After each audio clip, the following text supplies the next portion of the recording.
Hello दोस्तों, आप सभी लोगों का एक बार फिर से स्वागत करती हूँ जुडिशरी बाय पीडब्ल्यू के इस अमेजिंग प्लेटफॉर्म पे। और आई होप कि आपकी पढ़ाई बढ़िया चल रही है। कॉन्स्टिट्यूशन की ये सीरीज़ आप अच्छे से कवर कर रहे हैं। कोई भी अगर आपको डाउट लगता है तो आप कमेंट सेक्शन में पूछ सकते हैं, या आप टेलीग्राम पे भी कनेक्ट कर सकते हैं कि अगर आपको जुडिशरी से रिलेटेड कोई स्ट्रैटेजी जानना है, टिप्स जानना है, क्या ऐसी चीज़ें हैं जो आपको हेल्प करेंगी, ये सारी चीज़ें हम टेलीग्राम पे डिस्कस कर सकते हैं। और इसके अलावा कंटेंट रिलेटेड कोई डाउट है या कोई चीज़ समझ में नहीं आ रही है तो वो भी आप पूछ सकते हैं। स्पेसिफिकली एड्रेसिंग बहुत सारे स्टूडेंट्स हैं जिनको कोई डाउट्स आते हैं, तो वो एक ही चैनल टेलीग्राम पे आप आ सकते हैं। और इसी नोट पे मैं आज का सेशन शुरू करने वाली हूँ। प्रीवियसली हम लोगों ने पार्ट 11 कवर कर लिया, relations between the centre and state.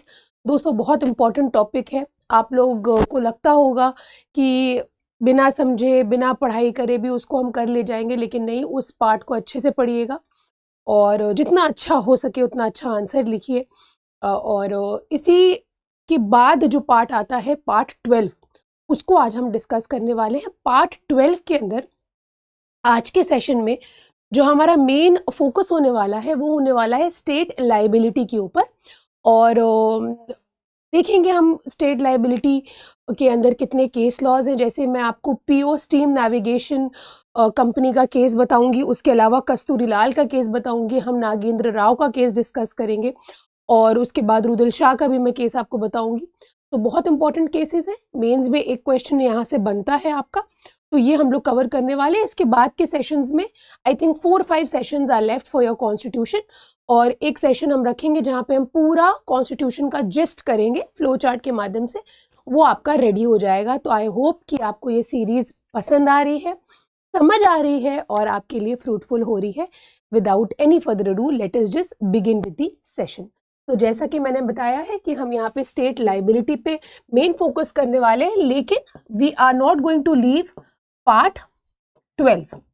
Part 12 मैं आपको बताने वाली हूँ इसको किस तरह से कवर करें, क्या आप छोड़ सकते हैं, क्या आप यहाँ पे लीव कर सकते हैं, और क्या क्या चेंजेस हुए हैं ये भी मैं आपको बता दूंगी। ठीक है, सो लेट्स जस्ट बिगिन। सबसे पहले आपकी स्क्रीन के ऊपर इस तरह का एक दिखाई देगा आपको, this screenshot of our constitution's bare act. अपनी अपनी बेयर एक्ट्स भी ओपन कर लिया करिए। दोस्तों, पार्ट 12 में 4 चैप्टर्स हैं। लास्ट चैप्टर में सिर्फ एक ही आर्टिकल है। बाकी जो 3 चैप्टर्स हैं इनका मैं बाइफरकेशन डिवीजन आपको बताऊंगी। We will be marking the most important articles regarding the examination point of view, वो भी हम मार्क कर लेंगे। और क्या आप छोड़ सकते हो, क्या आप अवॉइड कर सकते हो, जो कभी भी टच नहीं किया गया, वो भी मैं आपको बता दूंगी। तो जैसा कि मैंने बताया 4 चैप्टर्स हैं। पहला चैप्टर है फाइनेंस। हम लोग पार्ट 12 पढ़ रहे हैं जिसमें बात करी गई है फाइनेंस, प्रॉपर्टी, कॉन्ट्रैक्ट और सूट्स की। ये 4 चीजें हैं, फाइनेंस, प्रॉपर्टी, कॉन्ट्रैक्ट और सूट्स की। और इसका पहला चैप्टर जो है वो फाइनेंस से रिलेटेड है। इसके जनरल प्रोविजंस यहाँ आपको देखने मिल रहे हैं। चैप्टर 1 के अंदर दूसरा जो सब डिविजन है वो है मिसलेनियस फाइनेंशियल प्रोविजंस का। ठीक है, तो this is the bifurcation of chapter 1। Chapter 2 की बात करी जाए दोस्तों, तो चैप्टर 2 में बात करी गई है बोरोइंग की। तो बोरोइंग 292 293, बस आपको ये याद रखना है, इससे ज्यादा कुछ भी नहीं। चैप्टर नंबर 3 बात करता है property, contract, rights, liabilities, obligations and suits की। इस चैप्टर को हम डिटेल में देखेंगे क्योंकि ये चैप्टर आपका मोस्ट इंपॉर्टेंट चैप्टर है। मोस्ट इंपॉर्टेंट चैप्टर है पार्ट 12 में। ठीक है, तो इन सारे आर्टिकल्स को हम डिटेल में देखने वाले हैं। चैप्टर 4 की बात करी जाए, और चैप्टर 4 से आपको आर्टिकल 19 को लिंक करना है। राइट टू प्रॉपर्टी में कभी और भी एक स्पेसिफिक वीडियो इसके लिए बना सकती हूँ। तो आर्टिकल 300 फंडामेंटल राइट से हमने राइट टू प्रॉपर्टी को एक कॉन्स्टिट्यूशनल राइट बना दिया। फंडामेंटल राइट से हमने राइट टू प्रॉपर्टी को एक कॉन्स्टिट्यूशनल राइट बना दिया आर्टिकल 300A इंसर्ट करके। तो I hope you understand all of this. So these are the 4 chapters। 301 से freedom of trade, commerce and intercourse start हो जाएगा, जो कि है हमारा पार्ट 13, जो कि होने वाला है हमारा नेक्स्ट लेक्चर। क्लियर? चलिए, तो बात करी जाए चैप्टर 1 की दोस्तों, तो चैप्टर 1 में आप सीधे सीधे मार्क कर लीजिएगा आर्टिकल 264 फाइनेंस कमीशन का interpretation, article 265 most important most asked, 266 267। अच्छा, चैप्टर 1 के अंदर एक और सब डिविजन है, वो है डिस्ट्रीब्यूशन ऑफ रेवेन्यूज का between the union and states. जैसा कि मैंने आपको बताया था कि legislative relations part 11, administrative relations part 11, financial relations part 12 में, तो यहाँ पे दिया गया है किस तरह से रेवेन्यूज जो है, जो कमाई होती है, एक तरह से जो फायदा, जो मुनाफा, जो रेवेन्यू, जो भी कमाई है, उसका डिस्ट्रीब्यूशन कैसे होता है यूनियन और स्टेट्स के बीच में। ठीक है, तो article 268 duties levied by the union but collected and appropriated by the states. 268A ये ओमिट हो चुका है। 269 में taxes levied and collected by the union assign to states. 69A levy and collection of goods and services tax. GST आने के बाद बहुत सारे चेंजेस हुए, जैसे कि वैट जो है वो पूरी तरह से हट चुका है, बहुत सारे ऐसे टैक्सेस जो है वो अब सब कुछ जीएसटी के अंडर आ चुका है। तो ये बहुत सारे चेंजेस हैं, इसकी वजह से ये ओमिशंस आपको देखने को मिल रहे हैं। आप यहाँ पे इम्पॉर्टेंट आपके लिए क्या है मैं आपको बता देती हूँ। एक तो जीएसटी काउंसिल इंपॉर्टेंट है, आर्टिकल 280 इंपॉर्टेंट है, क्लियर कट मैं बता दे रही हूँ। आर्टिकल 281 इंपॉर्टेंट है, ये आप बेयर एक्ट से देख लोगे तो भी आपका ये तैयार हो जाएगा। उसके अलावा जो पूछा जाता है वो कई बार पूछा गया है 275 grants from the union to certain states और 276 taxes on professions, trades, callings and employments. Chapter 1 के डिस्ट्रीब्यूशन ऑफ रेवेन्यूज में बस इतना ही पढ़ना, आप एक बार बेयर रीडिंग कर लो, रटने की जरूरत कुछ एज सच है नहीं। जूट एंड जूट एक्सपोर्ट्स कई बार पूछ लेते हैं ट्रिकी करने के लिए। प्रायर रिकमेंडेशन ऑफ प्रेसिडेंट 273, 74, 75, 76, फिर ये जीएसटी, देन फाइनेंस कमीशन, ये वाले आर्टिकल्स मैं आपको अभी बता दे रही हूँ। फिर हम लोग आएंगे इनकी नेक्स्ट हेडिंग पे, जो कि है मिसलेनियस फाइनेंशियल प्रोविजंस। दोस्तों इसके अंदर एग्जेम्पशन से रिलेटेड बहुत सारे आपको आर्टिकल्स देखने को मिलेंगे। एक बार रीडिंग कर लोगे तो आपको ये फाइनेंशियल स्ट्रक्चर जो है ना एग्जेम्पशंस का, ये सारी चीजें आपको समझ आ जाएंगी। तो not so important but yes you should read it. जैसे 298 देवसोम जो फंड्स हैं उनसे रिलेटेड ये आर्टिकल पूछ लिया जाता है। Something which is very unique will be asked. उसके अलावा देखिए आप एग्जेम्पशंस हैं, इसके अंदर कस्टडी के बारे में दिया गया है, नॉट सो इम्पॉर्टेंट। 282 आप कर सकते हो, 282 देख लेना।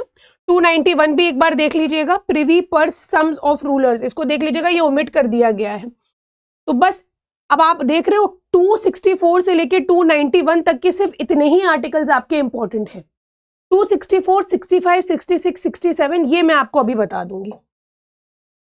इसके बाद बोरोइंग सिर्फ रीड करना है दोस्तों, borrowing by the government of India, borrowing bye the states 292, 293, ये दो आर्टिकल्स रीड करने हैं। ये तो मैं अभी आपको उड़वा दूंगी 294 से 300 एक बार आप देख लीजिएगा, वरना इससे रिलेटेड जो केस लॉज वगैरह हैं वो मैं आपको बता दूंगी। इस तरह से हमारा पार्ट 12 चलेगा। पार्ट 12 का सबसे इंपॉर्टेंट जो चैप्टर है वो चैप्टर 3।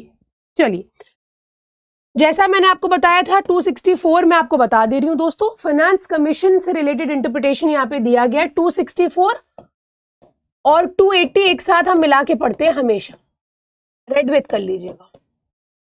क्या कहा गया in this part, finance commission means a finance commission constituted under article 280। ठीक है, फिर आइए आगे, आर्टिकल नंबर देखिएगा दोस्तों 265 क्या कहता है, टैक्सेस की बात करता है। कहता है कि टैक्सेस तब तक की इंपोज नहीं किए जाएंगे जब तक कि लॉ के द्वारा एक अथॉरिटी नहीं मिल जाती है। कहता है no tax shall be levied, ना तो आप लेवी करेंगे, ना मतलब लेवी मतलब लगाना, कलेक्ट करना मतलब लेना, ना तो लेवी करेंगे ना ही कलेक्ट करेंगे जब तक कि आपको लॉ के द्वारा अथॉरिटी नहीं है, परमिशन नहीं है, सैंक्शन नहीं है, और स्टैट्यूटरी अथॉरिटी होना बहुत जरूरी है। 66 में दोस्तों कंसोलिडेटेड फंड्स के बारे में बात करी गई है। कंसोलिडेटेड फंड ये वही फंड है जिससे आपने देखा है इतनी बार इसको यूज किया गया है कि सम किसके ऊपर चार्ज किया जाएगा, कहां से पैसा लिया जाएगा। ये हमारी सरकार का फंड है, हमारी सरकार का अकाउंट है। बैंक अकाउंट जैसे खाता होता है ना, उसी तरह से हमारी सरकार का ये खाता है। इसके अंदर जो भी फायदे मुनाफे होते हैं वो आते हैं, जो भी हमारे खर्चे होते हैं इसी से हम एक्सपेंसेस निकालते हैं। जिस तरह से हमारा आपका अकाउंट होता है, current account, savings bank account, उसी तरह से ये अकाउंट होता है सरकार का। अब इसमें देखिए क्या कहा गया है, subject to the provision of article 267, इसमें कंटिजेंसी फंड की बात करी गई है। And the provisions of this chapter with respect to assignment of the whole or part of the net proceeds of the certain taxes and duties to the state, जितना भी revenue है, all revenues received by the government of India, जितने भी loan लिए हैं सरकार ने treasury bills के माध्यम से, लोन के माध्यम से, ways and means advances, all money received by that government in repayment of loans shall form one consolidated fund, जिसको कहेंगे consolidated fund of India। और जितना भी रेवेन्यू जो मिला है भारत के सरकार के अलावा, मान के चलिए किसी स्टेट, गवर्नमेंट ऑफ स्टेट है, उनके द्वारा कोई रेवेन्यू रिसीव किया गया है, लोन रेज किया है ट्रेजरी बिल के माध्यम से, loans, phase and means of advances, all money received by that government, repayment of loans के चलते जो भी पैसा, जो कुछ भी पैसा है वो फॉर्म करेगा कंसोलिडेटेड फंड उस पर्टिकुलर स्टेट का। तो फाइनेंशियल मामलों में भी आप देखोगे किस तरह से हमने डिवीजन करके रखा है, द स्पिरिट ऑफ फेडरलिज्म। फिर उसके बाद यहाँ पे पब्लिक अकाउंट की बात करी गई है। कहा जितना भी पब्लिक मनी रिसीव कर रहे हो आप, जो भी टैक्सेस के माध्यम से, अदर मीडियम से जो भी पैसा पब्लिक से लिया जा रहा है और on behalf of government of India या गवर्नमेंट ऑफ स्टेट, ये क्रेडिट किया जाएगा to the public account of India और the public account of state as the case may be. फिर क्लॉज 3 देखिए क्या कहता है, कहता है कि कोई भी पैसा जो है कंसोलिडेटेड फंड ऑफ इंडिया या consolidated fund of state shall be appropriated, कोई भी पैसा उससे अप्रोप्रिएट नहीं किया जाएगा। और इसके लिए अप्रोप्रिएट करना है तो एक प्रोसीजर फॉलो करना होगा in accordance with law and the manner provided in this constitution. जो तरीका बताया गया उसके द्वारा, जो हमने बिल्स में देखा था याद है, एस्टिमेट्स, अप्रोप्रिएशन बिल, सारी चीजें यहाँ पे फॉलो होंगी। कंटिजेंसी फंड, एक चीज मैं बताना चाहूंगी आपको, ये देखिए, ये शब्द याद रखिएगा बस। आप जानते हो ना, कुछ पैसा हम लोग हमेशा रखते हैं बीमारी में, दुखी में, मान के चलिए कोई ऐसा आफत आ जाए, कोई ऐसी दुविधा आ जाए, जिंदगी बहुत बड़ी है, प्रॉब्लम्स आती हैं, तो उन प्रॉब्लम्स को केटर करने के लिए कुछ पैसा होना चाहिए ना। तो उसी तरह से कंटिजेंसी में फंड क्रिएटेड है। कंटिजेंसी के लिए इंडिया में भी एक फंड बनाया जाता है, that is known as contingency fund of India. Constitutional है जी हाँ, और ये स्टेट में भी बनाया जाता है और ऑल इंडिया बेसिस पे भी बनता है। पार्लियामेंट एस्टैब्लिश करता है contingency fund in the nature of an imprest to be entitled, जिसका नाम होता है contingency fund of India, into which shall be paid from time to time. ऐसा पैसा उसमें डाला जाएगा जो कि प्रेसिडेंट के सामने रखा जाए कितना पैसा डाला जाए, shall be determined by such law and the set fund shall be placed at the disposal of the president. ठीक है, बस इतना मुझे आपको बताना था, ये 3 चीजें आप ध्यान में रखिएगा। स्टेट के लिए भी प्रिपेयर किया गया है 267 contingency fund, 66 consolidated fund, 65 taxes सिर्फ अथॉरिटी के माध्यम से ही आप इम्पोज करेंगे और 64 में इंटरप्रिटेशन क्लॉज। दोस्तों अब हम लोग आगे आ जाएंगे। मैंने आपको बताया part 12 article 294 to 300, this is under the chapter 3। वो बाइफर्केशन समझ गए ना आप? चैप्टर 3, चैप्टर 1 में 264 से 291, चैप्टर 2 में 292 293, चैप्टर 3 में 294 से 300, चैप्टर 4 में 300 है। बस ये बाइफर्केशन तैयार कर लो, फिंगर टिप्स पे आ जाएगा चैप्टर 12, पार्ट 12 आपका। तो चैप्टर 3 कहता है article 294 to 300 and part 12 of the constitution deal with the property, contract, rights, liabilities, obligations and suits of the union and the states. इस रिगार्ड में कॉन्स्टिट्यूशन मेक्स द यूनियन और the states as juristic यानी कि legal persons जिनके खिलाफ suit file किया जा सकता है, जो कि खुद भी सूट फाइल कर सकते हैं। जुरिस्टिक पर्सन होगी, उनकी एक एंटिटी होगी, उनकी एक एग्जिस्टेंस मानी जाएगी। दे आर जुरिस्टिक यानी कि लीगल पर्सन्स। आगे आइए, अब आर्टिकल 294 295 देखिए, यहाँ पे आपको मैं थोड़ा सा एक्सप्लेन कर दूं। पहले property of the union and state succession के मामले में क्या कहता है लॉ? कहता है all property, all asset that were vested in the dominion of India और अ प्रोविंस या कोई इंडियन प्रिंसली स्टेट था, हमारे संविधान के लागू होने से पहले वो वेस्ट हो जाएगा, वो हमारे पास आ जाएगा। It will become vested in the union और द कॉरेस्पॉन्डिंग स्टेट। मान के चलिए कर्नाटक में कोई ऐसा एरिया था जो कि डोमिनियन ऑफ इंडिया में था या संविधान लागू करने से पहले ब्रिटिशर्स के पास था। अब जब इंडिपेंडेंट हो गए हैं, या वो प्रिंसली स्टेट के अंदर था, जब अब इंडिपेंडेंट हो गए तो या तो वो भारत सरकार के पास आएगा या तो वे स्टेट ऑफ कर्नाटका के पास चला जाएगा। सिमिलरली जितनी भी राइट्स हैं, जितनी भी लायबिलिटीज हैं, जितने भी ऑब्लिगेशंस हैं हमारी सरकार की, डोमिनियन ऑफ इंडिया और अ प्रोविंस या कोई इंडियन स्टेट था, अब वो राइट्स, लायबिलिटीज और ऑब्लिगेशंस हो जाएंगे भारत सरकार के या पर्टिकुलर स्टेट के। तो जैसे हमने फायदे की बात करी, मुनाफे की बात करी, प्रॉफिट की बात करी, एसेट की बात करी, वैसे ही हमने कहा कि अगर कोई राइट्स, लायबिलिटीज अराइज है, मतलब मान के चलिए कोई पैसा देना था, कोई जमीन देनी थी, कोई कॉन्ट्रैक्ट फुलफिल होना था, वो अब जिम्मेदारी हो जाएगी भारत सरकार की या वो जो एरिया जिस स्टेट के अंडर आ रहा है उसकी। ठीक, आगे आइए। उसके बाद दूसरी बात, आर्टिकल 296 में आपको बताना चाहूंगी, ये सबसे ज्यादा पूछा गया। पार्ट 12 में अगर आपसे कुछ पूछा जाएगा तो मुझे ऐसा लगता है 99.9% टाइम्स पे आपको एस्टेट लैप्स एंड बोना वैकेंटिया पूछा जाएगा। बोना वैकेंटिया या वेकेंशिया, जो भी आप प्रोनाउंस करो उसको। क्या कह रहा है देखिए, कहता है एनी प्रॉपर्टी इन इंडिया, भारत में कोई भी संपत्ति that would have accrued to king of England और ruler of Indian state, princely state, किसके माध्यम से? आप जानते हैं ना क्या क्या होता था पहले के टाइम पे जब लॉर्ड्स हुआ करते थे, क्या क्या टाइप की स्कीमें आती थी। जैसे कि आपने देखा डॉक्ट्रिन ऑफ लैप्स, अवध में बहुत सारी ऐसी इन्होंने रूल करते टाइम बहुत सारी ऐसी चीज़ें लागू करी थी कि आपका पर्टिकुलर एरिया लैप्स कर जाएगा अगर आप हार गए, अगर आपका कोई मेल एयर नहीं है, अगर ब्रिटिशर्स के अकॉर्डिंग आप सही से गवर्नेंस नहीं कर रहे हो। अवध में तो ये भी करा था इन्होंने। तो any property in India that would have accrued to the king of England या किसी रूलर को इंडियन स्टेट्स के बाय एस्टीट यानी कि by death of any person intestate, बिना किसी एयर के, बाय लैप्स, राइट से टर्मिनेट कर गई आपकी क्योंकि आपने यूज नहीं करा या आपने फॉलोइंग प्रोसीजर्स को जो ले डाउन करे थे उनको फॉलो नहीं किया।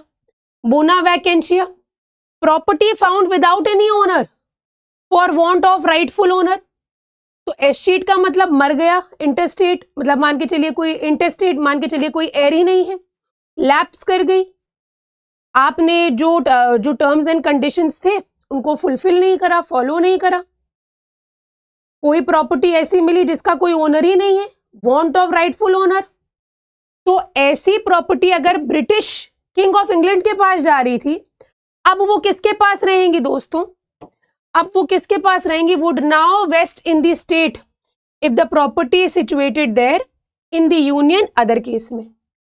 इन all these 3 cases the property accrues to the government as there is no rightful owner या कोई क्लेमेंट नहीं है। और ये क्योंकि किंग के पास जा रही थी, अब इसीलिए ये भारत सरकार के पास आ जाएगी या किसी पर्टिकुलर स्टेट गवर्नमेंट के पास चली जाएगी। I hope you get my point. आगे आइए। उसके बाद दोस्तों देखिए, ये आपको एक डायग्राम या एक पिक्चर है जिससे आपको चीजें थोड़ी समझ में आएंगी और अच्छे से। तो आप इसमें देखेंगे 3 लाइंस हैं, जहां पे सबसे पहले हम बात कर रहे हैं टेरिटोरियल सी की, जिसमें जो मार्किंग है वो है 12 nautical miles from the base line से 12 नॉटिकल माइल्स हम देखते हैं। फिर उसके बाद आप देखेंगे जो डिवीजन किया गया है वो एक्सक्लूसिव इकोनॉमिक जोन का किया गया है, जो कि कहता है 200 nautical miles from the base line से 200 नॉटिकल माइल्स हम देखते हैं। फिर उसके बाद इसमें एक डिवीजन है कॉन्टिजियस जोन का, ये 12 माइल्स तक की होता है। कॉन्टिजियस जोन ये 12 माइल्स तक की होता है। उसके बाद हम बढ़ेंगे यहाँ पे आप देखेंगे हाई सी, ये एरिया जो है डीप सी बेड तक की होता है। अब ये कॉन्टिनेंटल शेल्फ है।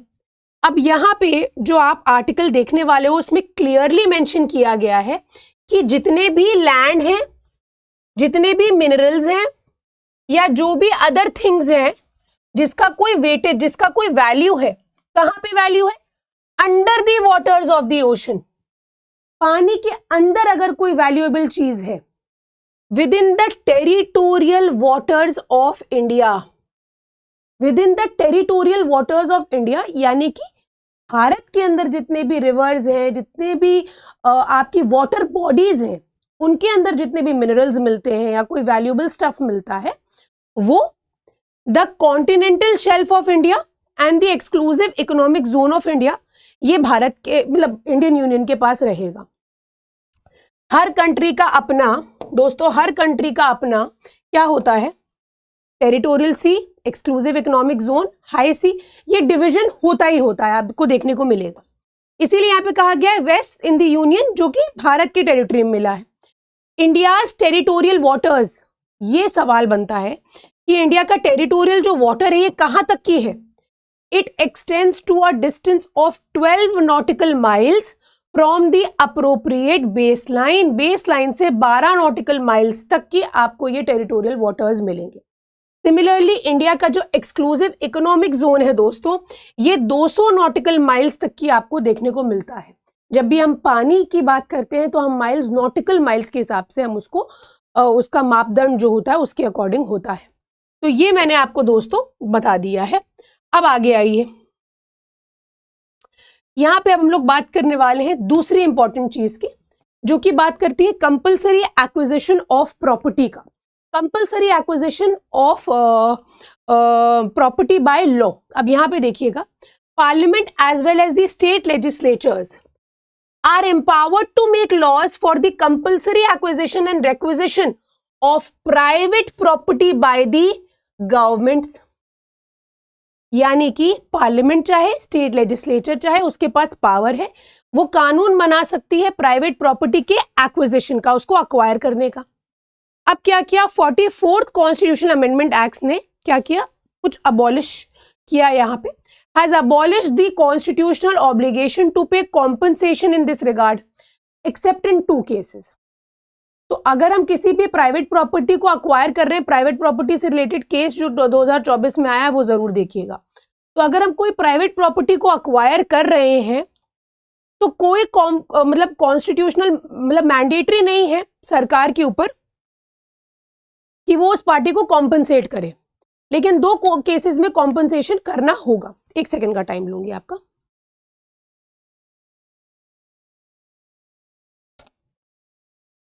दो केसेस में आपको कॉम्पनसेशन देना होगा।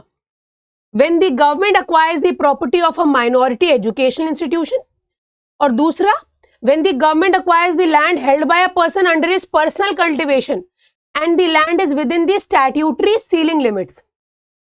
यानी कि बहुत सारे ऐसे खेत खलियान होते हैं जिसका पर्टिकुलर ओनर जो है वो विद इन स्टैट्यूटरी लिमिट्स अपना खेत खलियान रखे है, उसे अनाज उगाता है, सारी चीज़ें उसका दिनचर्या चलती है, तो उसको कॉम्पनसेट करना पड़ेगा। और अगर किसी माइनॉरिटी एजुकेशनल इंस्टीट्यूशन की प्रॉपर्टी को आप अक्वायर कर रहे हो तो भी आपको उनको कॉम्पनसेशन देना होगा।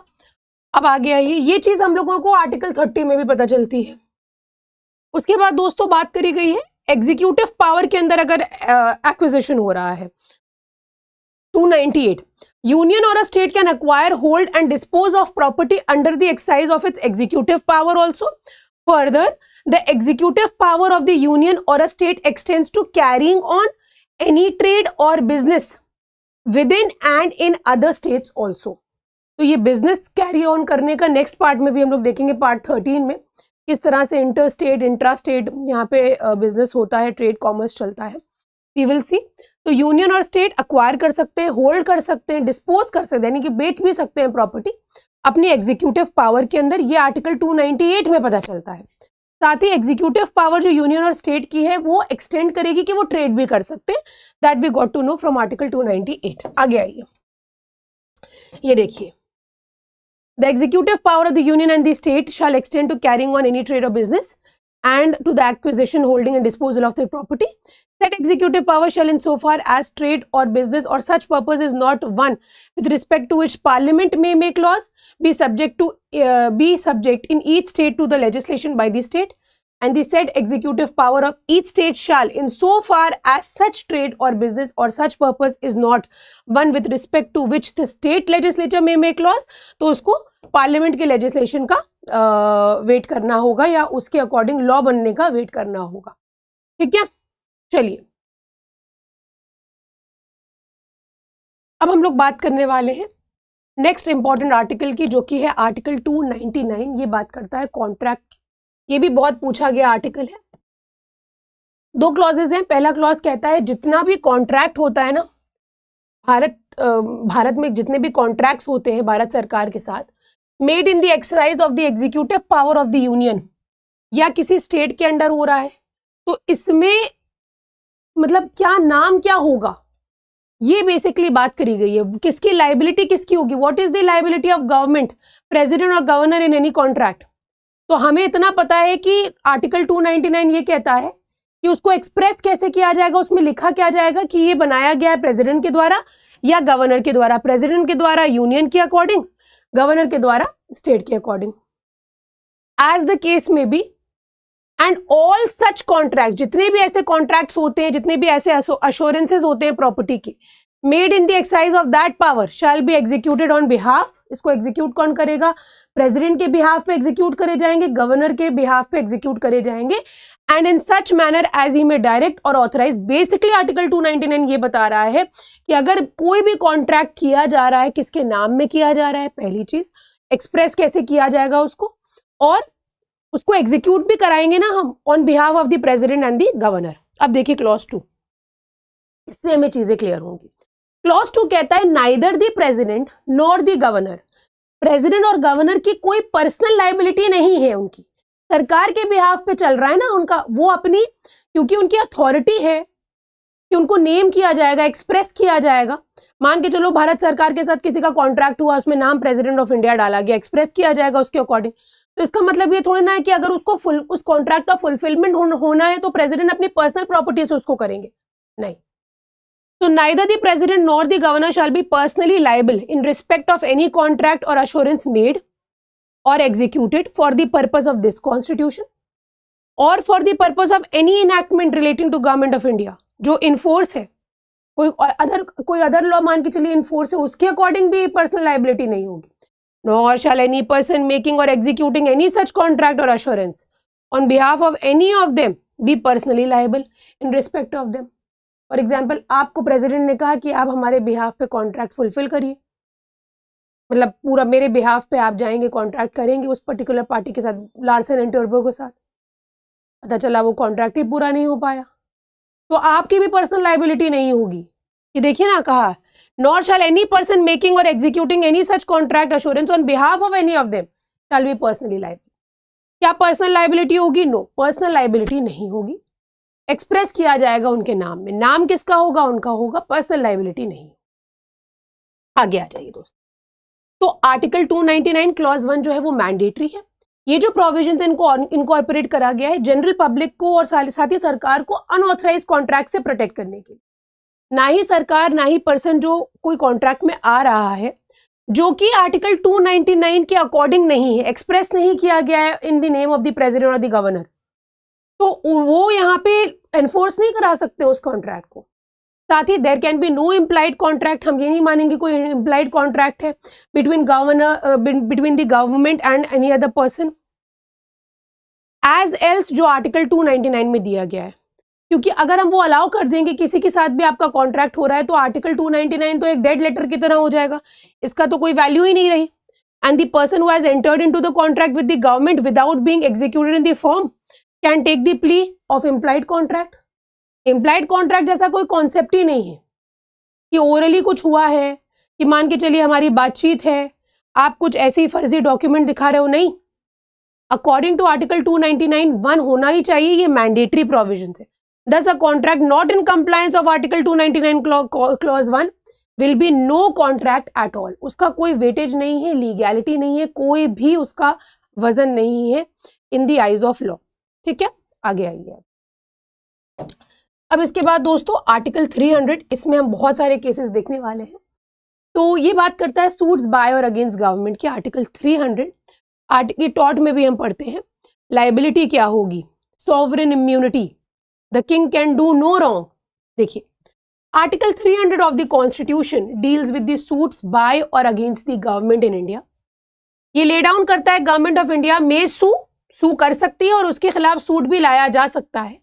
Bye the name of the union of India and the government of a state may sue or be sued in the name of that state, जैसे कि आंध्र प्रदेश, उत्तर प्रदेश एक्सेट्रा। ठीक है, आगे आइए। आर्टिकल 300 देखिएगा, देयर आर 2 क्लॉजेस। देखिए क्लॉज 1 कहता है the government of India may sue or be sued by the name of the union of India और the government of India may sue अपने पर्टिकुलर स्टेट के नाम पे, subject to any provisions which may be made by the act of parliament, legislature ने कोई law बनाया उसके according रहते हुए। ठीक है, अच्छा इसमें डोमिनियन ऑफ इंडिया की बात करी गई, ये देख लीजिएगा। Subject such state enacted by the virtue of powers conferred by this constitution sue or be sued in relation to their respective affairs in the like cases as the dominion of India and the corresponding provinces or the corresponding Indian states might have sued। यानी कि संविधान लागू होने से पहले जिस तरह से उनके पास राइट थी सूट फाइल करने की या उनके अगेंस्ट सूट फाइल किया जाए, उसी तरह से पर्टिकुलर स्टेट्स के पास राइट होगी। तो क्योंकि हम डिटरमाइन कर रहे हैं डोमिनियन ऑफ इंडिया को एज अ होल लेते हैं, भाई इंडिपेंडेंस के बाद उसके बाद भी प्रिंसली स्टेट्स थे, बहुत सारा काम किया गया इंटीग्रेशन ऑफ स्टेट्स के ऊपर, उसके बाद स्टेट्स बने आपके, तो वही सेम आपका जो अथॉरिटी होगी सूट फाइल करने की और आपके अगेंस्ट सूट फाइल किया जाए, है ना, वो सेम होगी। क्लॉज 2 ये कहता है कि अगर कमेंसमेंट, हमारे संविधान के कमेंसमेंट के टाइम पे अगर कोई भी लीगल प्रोसीडिंग्स जो है पेंडिंग चल रही है, तो which dominion of India is a party, dominion of India party था, तो यूनियन ऑफ इंडिया उस पर्टिकुलर केस के अंदर पार्टी बन जाएगा। और अगर कोई लीगल प्रोसीडिंग्स पेंडिंग है जिसमें कोई इंडियन स्टेट का कोई प्रोविंस पार्टी है, तो वो पर्टिकुलर स्टेट जो अभी करेंटली है वो उसमें पार्टी हो जाएगा, सब्स्टिट्यूट हो जाएगा। मतलब अगर अतुल है तो अतुल की जगह पे दीपक आ गए, यानी कि संविधान लागू होने से पहले अतुल थे, अब संविधान लागू होने के बाद पार्टी दीपक बन गए। It is just like that. ठीक है, चलिए आगे आ जाइए। अब आर्टिकल 300 मैंने आपको बता दिया। अब हम लोग बात करने वाले हैं सॉवरेन इम्यूनिटी की। जैसा कि मैंने आपको बताया ब्रिटेन का ये कॉन्सेप्ट है the king can do no wrong, और बहुत हद तक कि इंडिया में भी इसको फॉलो किया गया just because of the simple reason कि ब्रिटिशर्स का यहाँ पे रूल था। और बहुत सारी ऐसे, जैसे टॉट के अंदर जितने भी केसेस हैं, कोई ओरिजिन इंडिया में तो हुआ नहीं। मैक्सिमम केसेस आप देखोगे, मैक्सिमम केसेस जो है वो हम ब्रिटिशर्स के ही केसेस देखते हैं, या तो इंग्लैंड के या तो इंडिया में हुए हैं। तो उसी तरह से ये जो कॉन्सेप्ट है आपके सॉवरेन इम्यूनिटी का या सॉवरेन नॉन सॉवरेन फंक्शंस क्या होते हैं, king can do no wrong, ये सारी चीजें हमने वहीं से अडॉप्ट करी। आगे आइए। अब यहाँ पे हुआ क्या दोस्तों, टॉर्ट के अंदर लाइबिलिटी क्या होगी ये देखिए। तो शुरुआत में क्या हुआ, ईस्ट इंडिया कंपनी जो है वो ट्रेडिंग बॉडी थी। भारत आए किस लिए, भारत आए थे ट्रेड करने के लिए। देखा सोने की चिड़िया कहा जाता है, जाएंगे ट्रेड करेंगे, स्पाइसेस बहुत फेमस है, क्लॉथ बहुत फेमस है। India was and also is in many aspects a rich country। तो आए थे, अब यहाँ पे आए, देखा भोले भाले लोग हैं तो यहाँ पसड़ गए, है ना। तो वो तो सिर्फ एक ट्रेडिंग बॉडी थी। ग्रेजुअली उन्होंने टेरिटरीज एक्वायर करना शुरू करा, मारधाड़ करा और बहुत सारी जगहें जीत ली और इंडिया के ऊपर रूल हो गया। और वो सॉवरेन अथॉरिटी मतलब रूलिंग अथॉरिटी हो गई। तो कंपनी जो है उसको सूट, उसके अगेंस्ट सूट फाइल किया जाता था उसके फंक्शंस के लिए एज ट्रेडर, यानी कि ट्रेडिंग बॉडी के हिसाब से हम आपके खिलाफ सूट फाइल कर सकते हैं, लेकिन सॉवरेन नहीं। अब दिक्कत ये थी, आयरनी ये थी कि वो ट्रेडर भी थे मतलब एक तरह से वो व्यापार भी कर रहे थे हमारे साथ और वो रूल भी कर रहे थे हमें, और इसी वजह से तो ड्रेन ऑफ वेल्थ हो पाया, because they were ruling also and they were trading also, so they were knowing how to manipulate the finances of the country. तो कहा क्या, कहा ये कि क्योंकि वो ट्रेडर थे, तो ट्रेडर की कैपेसिटी में तो हम उनके खिलाफ सूट फाइल कर सकते थे, लेकिन क्योंकि वो सॉवरेन थे, हमें रूल भी कर रहे थे, उस कैपेसिटी में उनके खिलाफ सूट फाइल नहीं कर सकते, क्योंकि ये इंग्लिश कॉमन मैक्सिम के ऊपर बेस्ड था, रेस्ट non potest peccare, that is king can do no wrong, which means that the king was not liable for the wrong of its servants. हम किंग की लाइबिलिटी नहीं, मतलब किंग को liable नहीं ठहरा सकते जो काम उनके एम्प्लॉयज ने किया है, उनके सर्वेंट्स ने किया है। तो अब देखिए, अब ये जो ट्रेडिशनल इम्यूनिटी थी स्टेट की, यानी कि क्राउन की, ब्रिटेन में किसी भी लीगल लाइबिलिटी की फॉर एनी एक्शन, अब ये हट चुकी है, इंडिया वहां ब्रिटेन से भी हट चुकी है क्राउन प्रोसीडिंग्स एक्ट 1947 के माध्यम से। हाउएवर इंडिया में बहुत सारी चीजें अभी तक की, मतलब बहुत हद तक की सेम थी, बहुत सारे केसेस तक की आप देखोगे सेम पोजीशन चल रही है, king can do no wrong, sovereign immunity, sovereign immunity. Independence के बाद भी ये सिस्टम चलता रहा। आइए आगे देखिए कैसे। तो यहां पे दोस्तों हम बात करने वाले दो इंपॉर्टेंट केसेस की। हुआ क्या, एक तो हम पीओ स्टीम नेविगेशन का केस देखेंगे।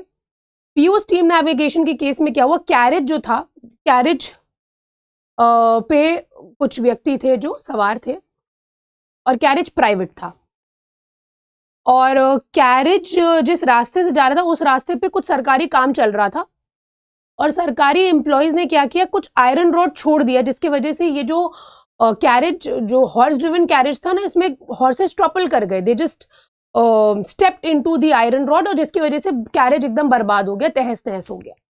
तो ये कैरेज था पीओ स्टीम नेविगेशन कंपनी का, peninsular and oriental steam navigation company का, और again PO steam navigation company ने यहाँ पे सरकार के खिलाफ सूट फाइल किया। Secretary of state for India 1861 में सूट फाइल किया गया था दोस्तों। तो अब इसमें क्या हुआ, इसमें एक तो सबसे बड़ी बात ये हुई थी कि सॉवरेन और नॉन सॉवरेन फंक्शंस के बीच में एक डिफरेंस क्रिएट किया गया था कि सॉवरेन फंक्शंस क्या है, नॉन सॉवरेन फंक्शंस क्या है, इसके बीच में क्या डिफरेंसेस है वो बताया गया था। और दूसरी चीज इस केस में ये कही गई थी कि स्टेट यहाँ पे लायबल होगा, क्योंकि एज सच कोई सॉवरेन फंक्शंस नहीं चल रहे थे उन एम्प्लॉयज के जो वहां पे उस पर्टिकुलर एरिया में आयरन रॉड्स जिन्होंने गिरा दिया, वो कोई सॉवरेन फंक्शंस नहीं कर रहे थे। एग्जामिन करा कोर्ट ने जब ये बताया और कहा स्टेट यहाँ पे लायबल होगा। अब देखिए एक और केस मैं आपको बताऊंगी, कि मैं कस्तूरी लाल का केस आपको बता रही हूँ। कस्तूरी लाल जो है ये मीरठ के बाजार में व्यापार करने आए थे, इनके पास सोना चांदी वगैरह सब कुछ था, और ये लीगल रूप में बेचने आए थे। मीरठ से इनको तीन पुलिस वाले आते हैं, इनको पकड़ लेते हैं, इनको पुलिस स्टेशन ले जाते हैं, और इनका सारा जितने भी इनके पास वैल्यूएबल्स थे वो हिरासत में ले लेते हैं। फिर उसके बाद सारी चीजें जब पेरिजल किया गया तो उनको छोड़ दिया गया नेक्स्ट डे। जब नेक्स्ट डे इनको छोड़ा गया तो इनको चांदी वापस कर दिया गया, सोना वापस किया नहीं गया। इन्होंने सूट फाइल कर दिया। तो कस्तूरी लाल ने जब सूट फाइल किया स्टेट ऑफ यूपी के अगेंस्ट, जब ये सूट फाइल किया गया तो यहाँ पे कहा गया, इस केस में कहा कि जी हाँ बिल्कुल यहाँ पे गलती तो हुई है कि आपको पूरा वैल्यूएबल्स आपके लौटाए नहीं गए, गलती तो हुई है, लेकिन वो सब सॉवरेन फंक्शंस के अंदर थे और वो स्टेट के फंक्शंस कर रहे थे। पुलिस कांस्टेबल स्टेट के फंक्शंस के अंदर थे, इसीलिए सॉवरेन इम्यूनिटी उनके ऊपर अप्लाई होगी और उनकी खुद की कोई लाइबिलिटी नहीं होगी। State is not liable, constable under sovereign functions. इस केस में कस्तूरी लाल के केस में कहा गया। ये मैंने आपको बैकग्राउंड बता दी। अब आपको फैक्ट्स पे जाना है, डिटेल में जाना है तो आप जा सकते हो, well and good, it is up to you. इतना ज़्यादा डिटेल में जाने की हम लोग को जरूरत है नहीं ना। अब देखिए, द गवर्नमेंट, यूनियन और states in India can be sued for torts, civil wrongs जो कि उनके ऑफिशियल्स ने कमिट किया है सिर्फ और सिर्फ उनके नॉन सॉवरेन फंक्शंस में, यानी कि पर्सनली तुमने कोई एक्ट किया है उसके लिए तुम्हारी लाइबिलिटी होगी खाली। लेकिन अगर तुमने कुछ, तुम मान के चलो भारत सरकार के अंदर हो, तुम किसी स्टेट की सरकार के अंदर काम कर रहे हो और उसके अंडर तुमने काम किया है, अगर विद इन द एम्प्लॉयमेंट काम कर रहे हो, आउटसाइड द एम्प्लॉयमेंट काम कर रहे हो, लाइबिलिटी होगी, विद इन द एम्प्लॉयमेंट काम कर रहे हो, लाइबिलिटी नहीं होगी। But not in the sovereign functions like administrating justice, road build कर रहे हो और वॉर के टाइम पे गुड्स इधर उधर कर रहे हो, कमांडरिंग गुड्स, तो उस टाइम पे आप ये नहीं कह सकते कि आपकी लाइबिलिटी है, हम काम कर रहे हैं, आप हमें डिस्टर्ब ना करिए, ठीक है। The distinction between sovereign non sovereign functions of the government of India और साथ ही गवर्नमेंट की इम्यूनिटी क्या होगी in respect of sovereign functions, इसको पीओ नेविगेशन की कंपनी में इस केस में एस्टैब्लिश किया गया था और इसको कस्तूरीलाल के 1965 के केस में रीअफर्म करा गया। हाउएवर कस्तूरीलाल के केस के बाद बहुत क्रिटिसिज्म हुआ, सुप्रीम कोर्ट बदल गया और उन्होंने रिस्ट्रिक्टिव इंटरप्रिटेशन देना शुरू कर दिया क्योंकि क्रिटिसिज्म हुआ था। अरे आप किसी के वैल्यूएबल्स को रख ले रहे हो, आप उसको भेजे दे रहे हो, कह रहे हो कि हाँ गलती तो हुई लेकिन सॉवरेन फंक्शंस कर रहे थे इसलिए उनकी कोई लायबिलिटी नहीं है। अरे उसका सामान वापस करिए आप। सुप्रीम कोर्ट ने क्या किया, रिस्ट्रिक्टिव इंटरप्रिटेशन देना शुरू करा सॉवरेन फंक्शन को। इसके बहुत सारे एग्जांपल्स हैं, जैसे कि मैं आपको बताऊंगी नागेंद्र राव का केस। नागेंद्र राव के केस में देखिए क्या कहा गया, criticise the sovereign immunity doctrine and adopted liberal approach. कहा कोई भी पॉलिटिकल सिस्टम आज को ऐसा नहीं है जो ये कहे कि स्टेट लॉ के अबव है, क्योंकि ये अनफेयर अनजस्ट होगा सिटीजन्स के लिए कि उनकी प्रॉपर्टी को इलीगली आप रख लें, डिटेन कर लें। कहा कोई वाटर टाइट कंपार्टमेंटलाइजेशन हम नहीं कर सकते हैं सॉवरेन नॉन सॉवरेन फंक्शंस का, गवर्नमेंटल नॉन गवर्नमेंटल फंक्शंस का, ये सही नहीं है। कहा the need of the state, duty of officials and the right of the citizens are required to be reconciled, ताकि रूल ऑफ लॉ मेंटेन्ड हो, welfare state shake ना हो। कहा barring functions as such administration of justice, maintenance of law and order, repression of crime which are among the primary and inalienable functions of the constitution government, state cannot claim any immunity। यहाँ पे state कोई immunity claim नहीं कर सकता है। अगर आप कोई ऐसे फंक्शंस जो कि आपको करने ही करने हैं आप नहीं कर रहे हैं, आपका काम क्या है, जस्टिस एडमिनिस्टर करना, आपका काम क्या है, लॉ एंड ऑर्डर मेंटेन करना, आपका काम क्या है, क्राइम को कम करना, आपके प्राइमरी फंक्शंस है, state can not claim any immunity अगर आप वो काम नहीं कर रहे हो। समझ में आया? चलिए आगे आइए। उसके बाद नागेंद्र राव के केस के बाद मैं आपको एक कॉमन कॉज का केस बताऊंगी। The Supreme Court did not overrule its judgment in the Kasturilal. However, it said it is applicable to rare and limited cases. अभी तक की कस्तूरीलाल को ओवररूल नहीं किया था। कॉमन कॉज के केस में supreme court again examine the whole doctrine और सॉवरेन इम्यूनिटी को रिजेक्ट कर दिया। The court held the rule of state liability as in PO navigation company case is very outmoded। कहा ये पूरी तरह से आउटडेटेड है, पुरानी पिछड़ी चीज है। It said that in modern times when the state activities have been considerably increasing, बहुत डिफिकल्ट है to draw a line between sovereign non sovereign functions. कहा सरकार का काम कितना बढ़ गया, हर कोने में तो सरकार है, तो ये बहुत डिफिकल्ट है कि आप sovereign non sovereign function, governmental non governmental functions को डिफाइन कर दो। The increased activities of the state have made deep impression on all facets of citizens' life and therefore liability of state must be made co-extensive। Welfare state के अंदर citizens की अगर right है तो भैया आपकी ड्यूटी भी है, आपकी लाइबिलिटी भी होगी, ये होना जरूरी है। ये कॉमन कॉज का केस था दोस्तों। और कुछ आपको मैं केसेस बताऊंगी, जैसे कि ये state of Andhra Pradesh versus चल्ला रामकृष्ण रेड्डी, बहुत इंपॉर्टेंट केस है। इसमें हुआ ये था कि प्रिजनर जिन्होंने जेल अथॉरिटीज को इन्फॉर्म कर दिया था कि उनकी लाइफ को डेंजर है और कोई एक्शन नहीं लिया गया और कोई भी मेजर्स नहीं लिए गए उसकी सेफ्टी के लिए, उसको मार दिया गया। और ये भी बताया गया कि police officer was a party to the conspiracy. Court ने यहाँ पे इस केस में कहा कि फंडामेंटल राइट्स का वायलेशन हुआ है और सॉवरेन इम्यूनिटी का डिफेंस, जो कि पुराना आर्कियाक डिफेंस है, ये अब हम एक्सेप्ट नहीं करेंगे और गवर्नमेंट पुलिस यहाँ पे लायबल होंगी कॉम्पेंसेट करने के लिए विक्टिम को। Very important case known as prisoners murder case, supreme court held that the process of judicial advancement Kasturilal case has faded, अब बेकार हो गया है, पीला पड़ गया है, into insignificance and no longer any binding value. Kasturilal की कोई बाइंडिंग वैल्यू बची नहीं। फिर उसके बाद रुदल शाह, मैंने आपको बताया था, रुदल शाह का केस बहुत इंपॉर्टेंट केस है। ये one of the first cases है। इसमें क्या हुआ था, स्टेट ऑफ बिहार को डायरेक्ट किया था सुप्रीम कोर्ट ने कि आपको कॉम्पनसेशन देना पड़ेगा 35,000 रुपीज का टू दी विक्टिम, क्योंकि इन्होंने क्या किया था, इन्होंने सेंटेंस कंप्लीट कर लिया था, 14 साल तक की जेल में रखा गया था इनको। फिर आप सॉवरेन इम्यूनिटी क्लेम कर रहे हो, नहीं मिलेगी। उसी तरह से भीम सिंह का केस, हम एशबी वर्सेस वाइट का केस देखते हैं ना, उसी तरह से भीम सिंह का केस देखिए। The court awarded a sum of 50,000 to the petitioner as compensation for the violation of his fundamental right to life and personal liberty. ये पिटिशनर क्या थे, एमएलए थे, इनको अरेस्ट कर लिया गया, डिटेन कर लिया गया और लेजिस्लेटिव असेंबली का सेशन इनको अटेंड करने के लिए बेसिकली रोका जा रहा था। उसी तरह से एशबी वर्सेस वाइट में वोट डालने के लिए रोक दिया गया था। टॉट में हम लोग देखते हैं, वो भी बहुत इंपॉर्टेंट केस है। तो this was the case of Bhim Singh, ये भी आप मेंशन कर सकते हैं। दोस्तों लास्ट केस है हमारा और टॉपिक भी ओवर हो गया है, नीला बेटा बेहारा का केस है। इसमें क्या हुआ, पिटिशनर का जो बेटा था वो 22 साल का था, पुलिस ने उसको अरेस्ट किया और चोरी का कुछ मामला था। नेक्स्ट डे उसकी बॉडी मिली थी उसके रेलवे ट्रैक के पास। उन्होंने कोर्ट को लेटर लिखा उसकी माँ ने कि मेरे बच्चे की कस्टोडियल डेथ हुई है और कॉम्पनसेशन दिया जाए, और कोर्ट ने इस लेटर को रिट पिटिशन, ये एपिस्टलरी जुरिस्डिक्शन होता है सुप्रीम कोर्ट, लेटर को ट्रीट किया as writ petition under article 32 और 1 लाख मतलब 1.25 लाख रुपए कॉम्पनसेशन दिए थे माँ को उस डिसीज्ड के। ये नीला बेटा बेहारा का केस है और बस इसी के साथ हमारा टॉपिक ओवर होता है।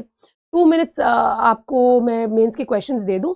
एक तो ये है, with the help of various constitutional provisions explain the administrative relations between the centre and state, ये आपके लास्ट सेशन का है।